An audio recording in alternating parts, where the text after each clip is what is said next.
শুভ দুপুর বন্ধুরা। প্রত্যেক দিনের মতো আজকে দুপুরে লাঞ্চ আমি নিয়ে হাজির হয়েছি। দেখুন আজকে আমার খুব প্রিয় লাঞ্চ হয়েছে, একটু আপনাদের সঙ্গে শেয়ার করি। প্রথমে দেখুন আছে সাদা ভাত আছে, তারপরে আছে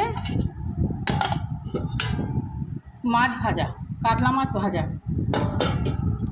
তারপরে আছে দেখুন উচ্ছে বেগুন আলু চিংড়ি দিয়ে একটা চচ্চড়ি, তারপরে আছে খুব টেস্টি একটা রেসিপি ওল বাটা। এই রেসিপিটা আমার ইউটিউব চ্যানেলে দেওয়া আছে, আপনাদের ফেসবুক পেজে আমি দিয়ে দেবো। তারপরে আছে মুসুর ডাল, তারপরে আছে দেখুন পটল পোস্ত। এটা আমার ইউটিউব চ্যানেল ফেসবুকে দু জায়গায় দেওয়া আছে। আর আছে চিকেন। আজকে দুপুরে লাঞ্চের রেসিপি কেমন হয়েছে কমেন্ট করে জানাবেন। ধন্যবাদ।